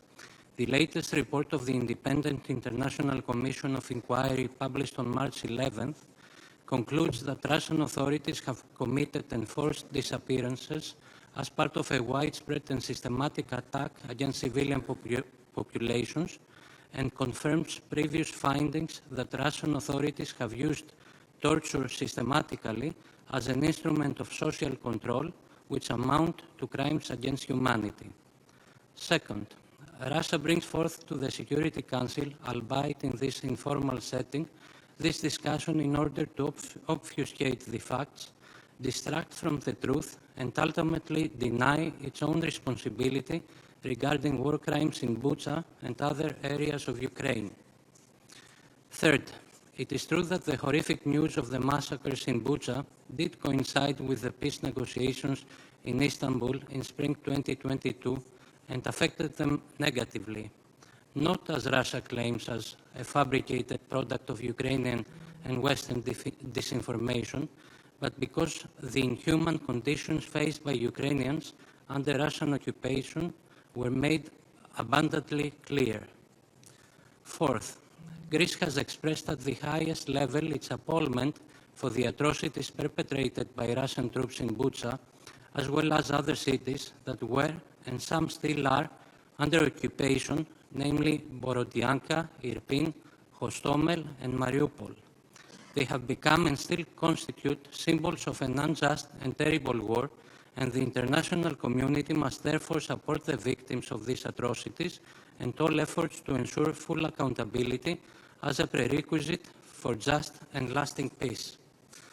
As a staunch proponent of international humanitarian law and human rights law, Greece calls on all parties to abide by their obligations, including the duty to protect civilians, and especially women and children, and fully subscribes to national and international efforts to ensure accountability for all human rights violations.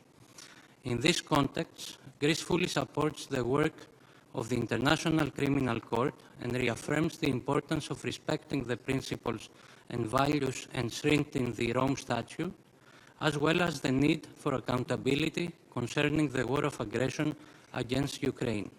Finally, Mr. Chair, with regard to peace negotiations, we hope that Russia will urgently implement the agreement reached following a US initiative on a 30-day ceasefire on energy infrastructure and on freedom of navigation and elimination of the use of force in the Black Sea. I thank you. Next on my list is United Kingdom. Thank you. First of all, I would like to recognize the grief of Svetlana Ilyina for having lost her mother. We, of course, deplore the suffering of all civilians in this senseless war. Colleagues, we regret very much that Russia has called this meeting today as a distraction from the urgent priority that Russia claims to share: a full, unconditional and immediate ceasefire in Ukraine. As this Council knows, the US and Ukraine have called for a full and unconditional 30-day ceasefire. Russia has rejected this. If President Putin were serious about peace, he would stop his relentless attacks on Ukraine, and he would engage seriously in negotiation rather than insisting on maximalist demands. And if Russia were serious about a just and lasting peace, it would be focusing on a serious discussion about that in this Council too, rather than returning to their well-worn tactics of obfuscation, false accusations, and manipulation. It isn't the first time. In this Council, Russia said it wasn't going to invade Ukraine. It did. Russia said it wasn't sourcing weapons and military support from Iran and North Korea. It was, and it is.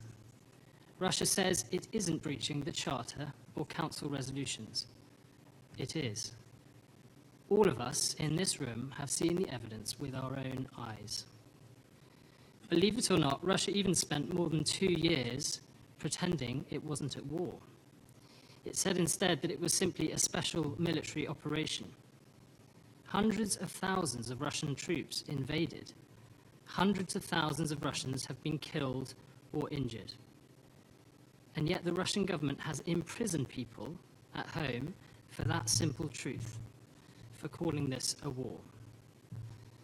There are countless other examples of Russian lies about Ukraine. They are fighting a hybrid war, which includes a war on facts and a war on truth. So it is no surprise that Russia's allegations today are absolute nonsense. Following the massacre at Bucha, Russia was quick out of the blocks, claiming that the Ukrainian victims were actors.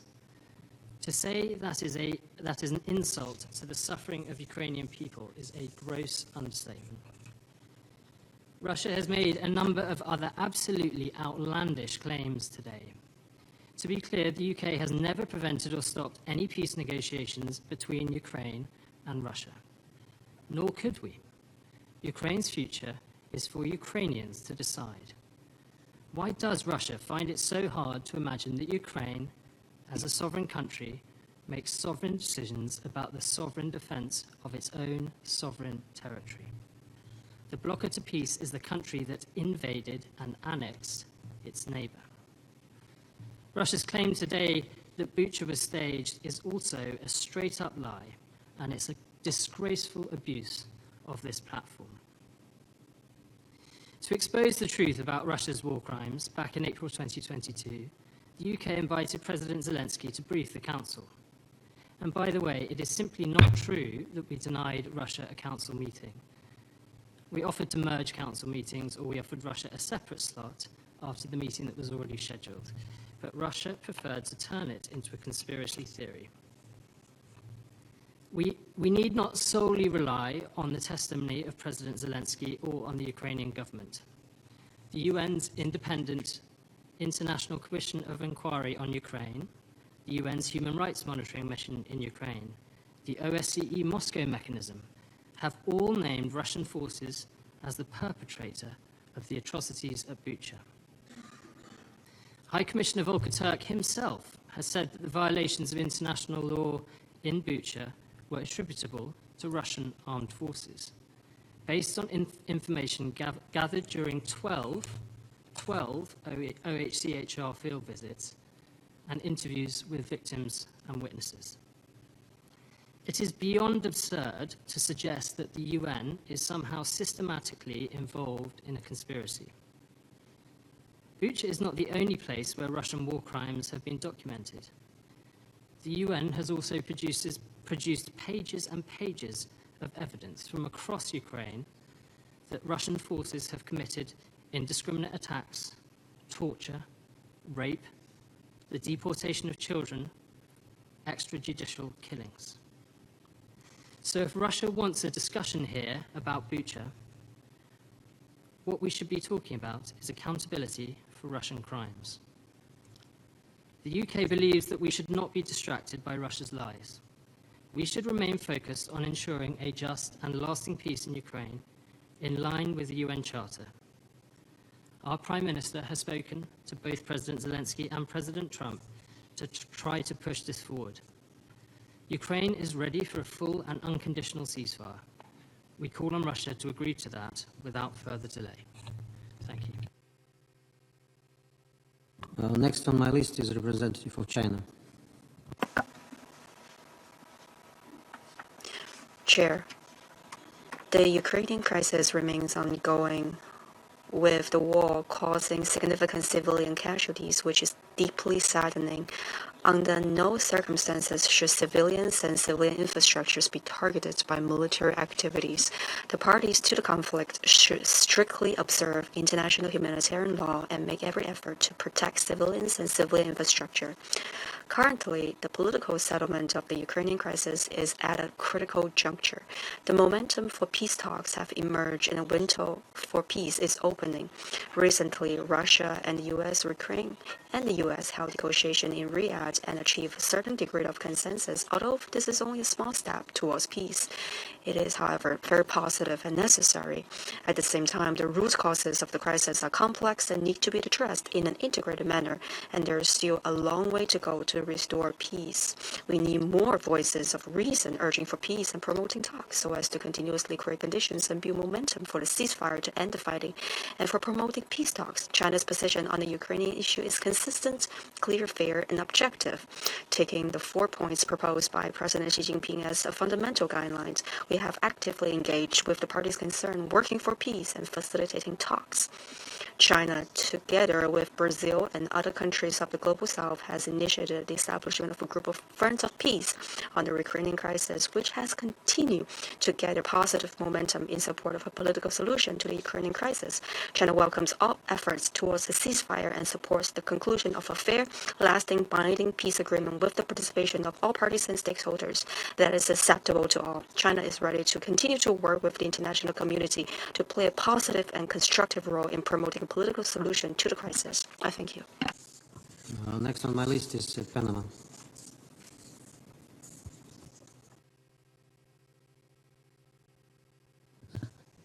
Muchas gracias. Thank you very much. Panama has listened very closely to the statements made. As we've said on other occasions, we believe it is alarming and unjustifiable to see the humanitarian situation faced in Ukraine due to a conflict which continues after 3 years, where the victims and attacks on civilian infrastructure continue to rise.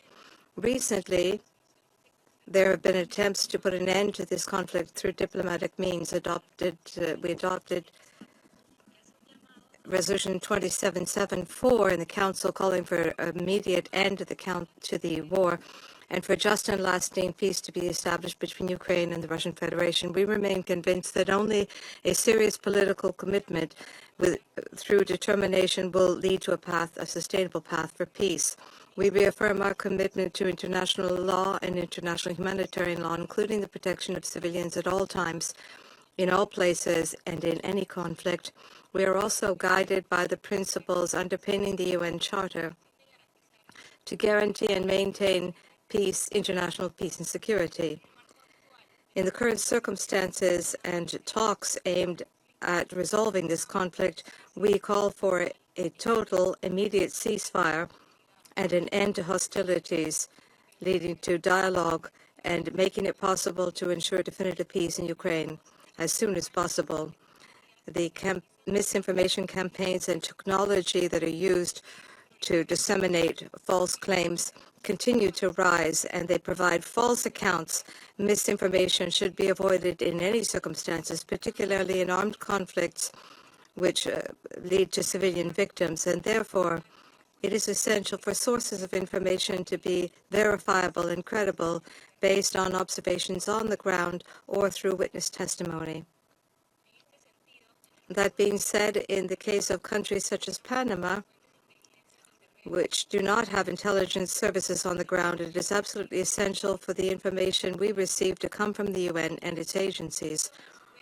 In turn, for peace to be possible, we need a shared truth based on verifiable events and commitments to justice. This is essential to assess accounts so that we can take the right decision at the right time. Thank you. Next on my list is Denmark.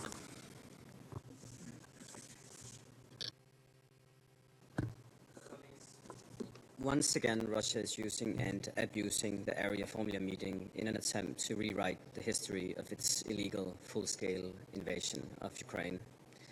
A war of choice, the General Assembly again condemned only 6 weeks ago. Today, Russia would have us believe the atrocities its own forces committed in and around Bucha, as revealed in April 2022, once its forces were pushed back from the gates of Kyiv, are a, quote, hoax and a, quote, provocation and designed to, quote, sabotage peace. This is another spurious claim. This despite the fact that the atrocities have been extensively documented by independent international media, including the New York Times, AFP, BBC, Radio Free Europe, The Washington Post, and CNN, and by NGOs, including Human Rights Watch, Amnesty International, and Bellingcat. These are not organizations that repeat lines given to them by any government. UN bodies have also concluded there is evidence of mass graves, execution-style killings, torture, and conflict-related sexual violence under Russian occupation in Bucha. These include the Office of the High Commissioner for Human Rights, the UN Human Rights Monitoring Mission in Ukraine, and the Independent International Commission of Inquiry on Ukraine. Colleagues, we will not accord Russia's lies, which seek to deny the terrible crimes in Bucha were committed at all, or even worse, to try to blame the victims, the dignity of a detailed response. We must all refuse to be sucked down in this deliberate attempt to hide the truth. We all by now understand Moscow's disinformation playbook: deny, deflect, and distract. First, deny the atrocity occurred, dismiss evidence and testimonies as fabrications, and photos and video as, quote, staged provocations, maybe accuse others of, quote, information terrorism. Second, deflect, blaming Ukraine's forces for the atrocities Russia itself committed, as it was done after the bombings of Mariupol's maternity ward and drama theater, where hundreds of civilians seeking shelter inside had chalked the word children outside in Russian, large enough to be clearly visible from the air, but to no avail. And thirdly, distract, by creating conspiracy theories to sow confusion, even if Moscow's narrative is internally inconsistent and contradictory. At the same time, claiming that victims' bodies are, quote, actors and, quote, pro-Russian collaborators executed by the Ukrainian forces. Colleagues, this three-pronged disinformation campaign is, at its most basic, a desperate attempt to exhaust the international community, to hamper our ability to think critically and logically, and at its most cynical, it is a preemptive effort to try and discredit the war crime investigations that are to follow. But Moscow's efforts will not stop us from attributing the blame for the crimes committed in Ukraine, such as in Bucha, where it clearly belongs, at Russia's door. Russia is not fooling anyone. Whenever Russia's war against Ukraine has been debated in the General Assembly, there is no doubt UN members have clearly shown they understand who the aggressor is, namely Russia, and who the victim is, namely Ukraine. No false equivalence can or should be made between the two. The international community has repeatedly stood up for the sovereignty, independence, and territorial integrity of Ukraine. UN members have underlined their commitment to the UN Charter, which prohibits any country from using armed force to redraw internationally recognized borders. As we seek an end to Russia's illegal, full-scale invasion of Ukraine, we cannot forget that real peace must be lasting. A lasting peace is only possible if it is just, and for there to be justice, there must be accountability for the countless crimes committed in Ukraine, including in Bucha. We cannot allow impunity for the crimes committed in Ukraine. The alternative, to turn a blind eye to such atrocities, would be shameful and unconscionable. I thank you. I wanted to tell you that I took the decision to switch off the people from Kursk because it's very painful for them to listen to what is being pronounced, denying their life stories and their evidence, so it was absolutely intolerable. So with your permission, they are no longer on the screen. My nerves are more strong than theirs. Next on the list is Republic of Korea. Chair, the Republic of Korea remains gravely concerned about the continued attacks on civilians and civilian infrastructure across Ukraine. We are deeply saddened by the reports of innocent civilians, including children and pregnant women, falling victim to recent airstrikes and drone attacks in regions last week. These indiscriminate attacks represent a serious violation of international humanitarian law and must stop immediately. Colleagues, we take note of recent diplomatic developments, including the ceasefire negotiations in Riyadh and the exchange of prisoners of war. The Republic of Korea strongly supports these ongoing diplomatic efforts toward the ceasefire, particularly those focused on protecting critical energy infrastructure and ensuring safe and free navigation in the Black Sea. These initiatives represent meaningful steps toward de-escalation. However, we have continued to witness attacks on innocent civilians and civilian infrastructure even during negotiations. We emphasize once again that international humanitarian law must be respected under all circumstances. Moreover, this senseless war must come to an end without further delay. The Republic of Korea sincerely hopes these diplomatic efforts will pave the way for a just, comprehensive, and lasting peace, one that fully respects the principles and spirit of the UN Charter. We are also deeply concerned about reports of North Korea's involvement in the conflict through illicit military cooperation with Russia. Such actions constitute clear violations of multiple Security Council resolutions. We urge both Russia and North Korea to immediately halt their illegal military cooperation. The international community must remain united in addressing these threats to regional and global peace and security. The Republic of Korea will continue to stand with the international community in support of peace and post-war reconstruction in Ukraine. I thank you. Next on my list is Algeria. Thank you, Mr. Chair, and I thank the briefers for their remarks.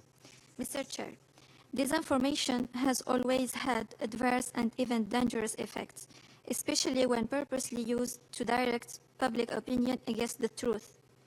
In our modern societies, marked by the proliferation of innovative information and communication technologies, disinformation is more harmful than ever. it could also constitute a fearsome weapon that affects the stability of populations and undermines their development.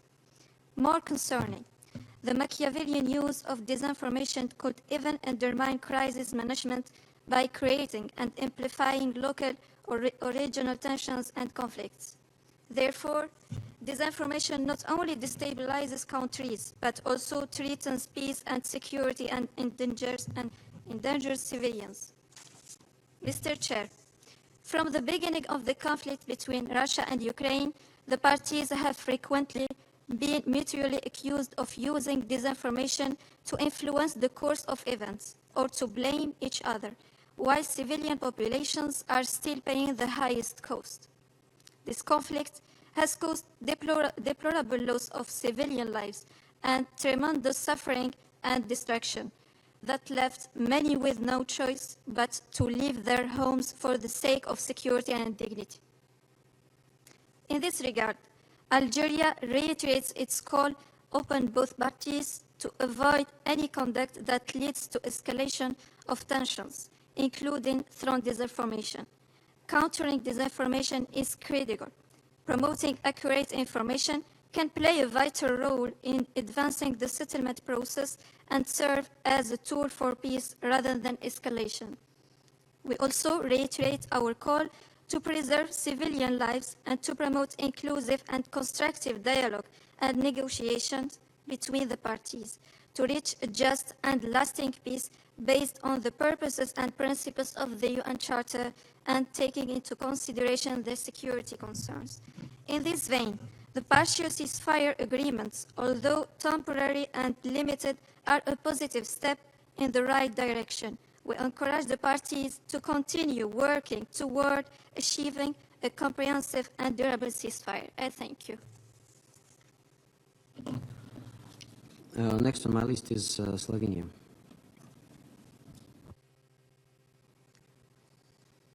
Thank you, Mr. Chair. We take note of the statement of the briefers, and Slovenia remains extremely saddened by the fact that the war in Ukraine is running unabated for its 37th month.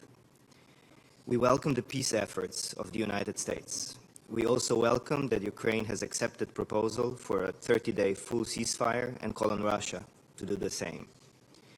We regret that despite the agreements on partial ceasefire and the moratorium on the attacks in the Black Sea, the attacks continue. What will it take to stop this war?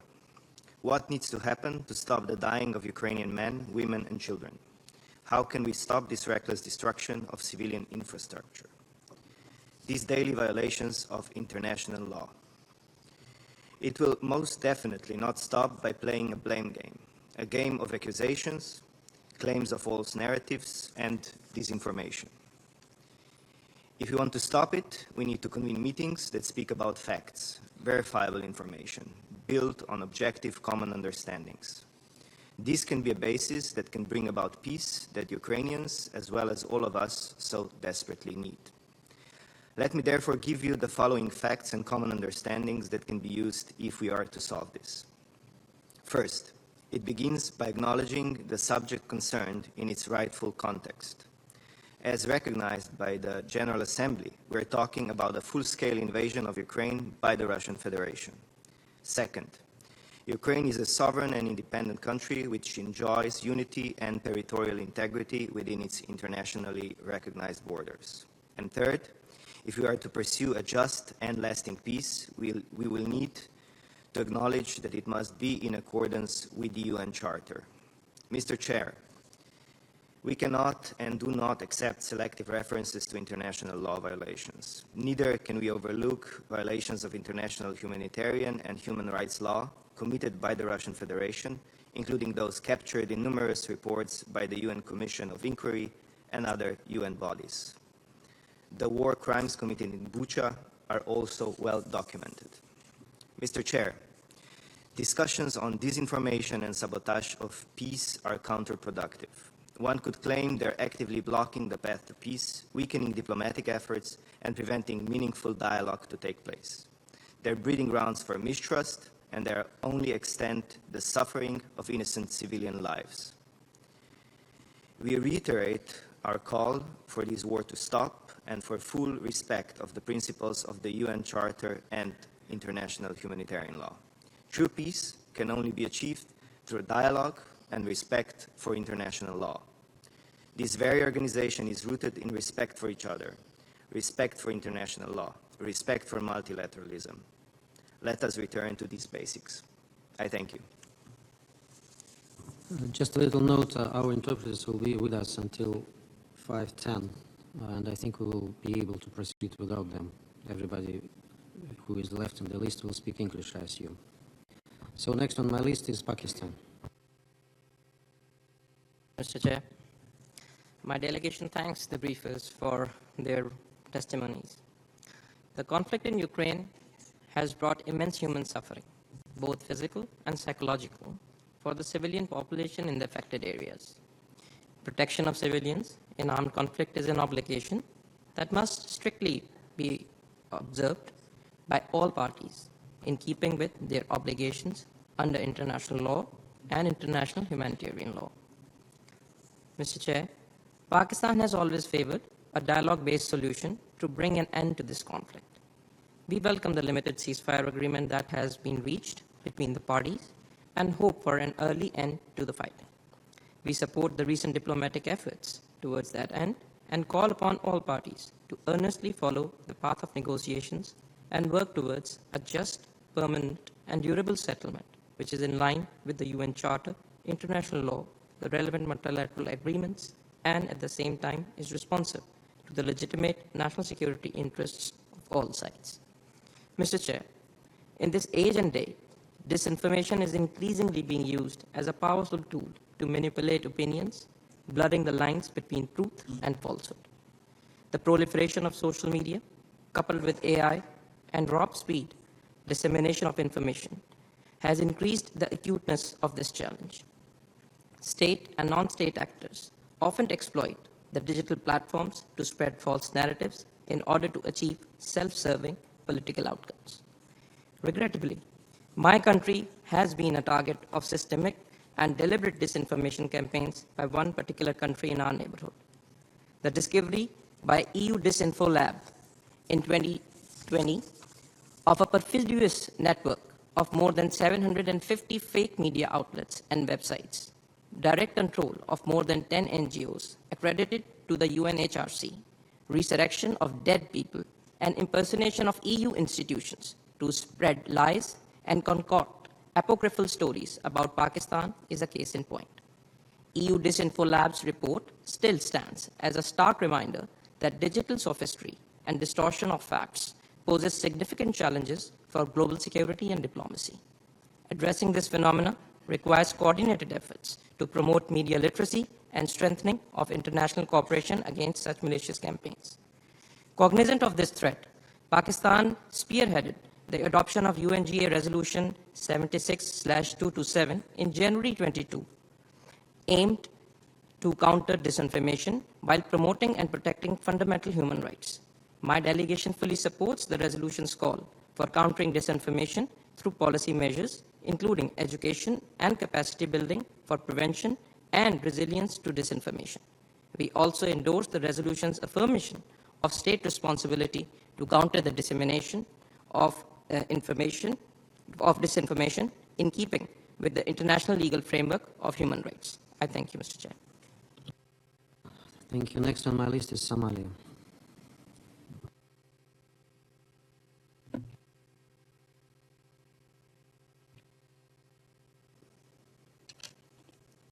Thank you, Chair. Mr. Chair, I thank the permanent mission of the Russian Federation for convening this Arria Formula meeting on the critical topic of disinformation and sabotage of peace in Ukraine. We also thank the briefers for their insightful presentations.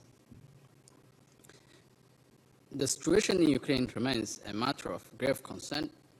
In today's complex information environment, the proliferation of disinformation poses significant challenges that warrant careful consideration.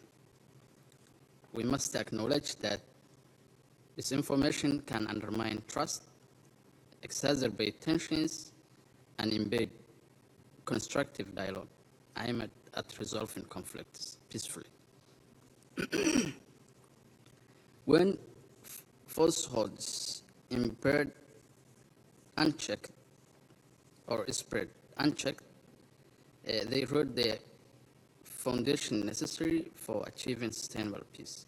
The situation in Ukraine demonstrates how the information space can become contested territory with misleading narratives, distorting perspectives, and hindering the establishment of common ground.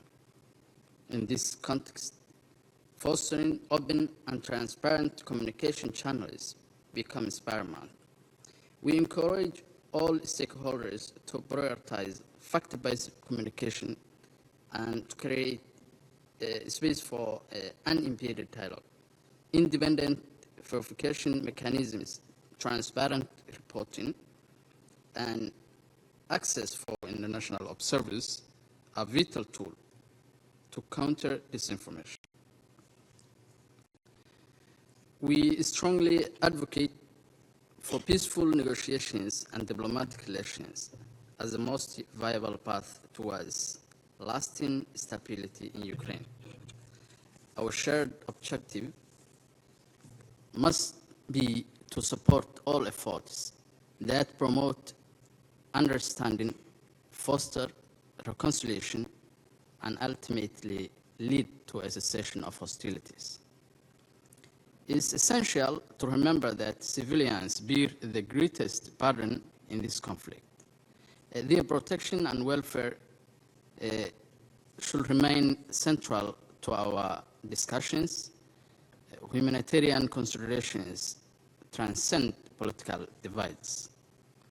My delegation reaffirms its support for all diplomatic efforts aimed at achieving lasting peace in Ukraine.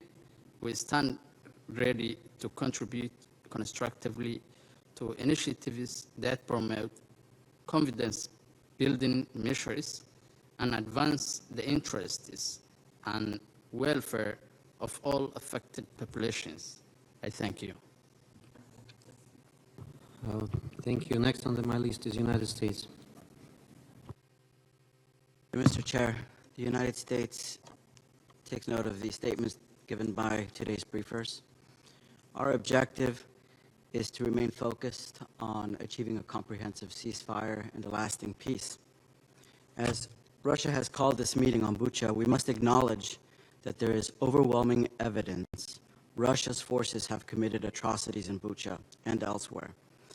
There is extensive evidence presented by international organizations, including the Office of the UN High Commissioner for Human Rights, that Russia's forces and officials summarily executed at least 73 civilians in Bucha between March 4th and March 30th of 2022.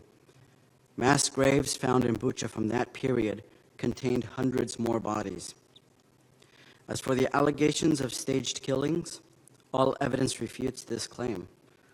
For example, satellite images. Publicly available satellite images from March 11 and March 19, 2022, before Russia's forces withdrew, show bodies in the exact locations where they were later discovered. Repeating the claim of these staged killings does not make them true. Respectfully, this Arria does not contribute to the ongoing peace process and is not a constructive use of the UN Security Council's time. Our chief focus must remain ending the death and destruction and producing a lasting peace. It is past time to end this war. Technical level talks in Riyadh brought Russia and Ukraine one step closer to a lasting peace. Russia and Ukraine should build toward a comprehensive ceasefire by adhering to the moratorium on strikes against energy infrastructure and the prohibition on the use of force in the Black Sea. The United States will continue working toward a lasting peace through direct dialogue with both Ukraine and Russia. We call on our fellow Security Council members and UN member states to support a swift and durable peace. I thank you. Does anybody else among Security Council member wants to take the floor? If not, I have on my list DPRK.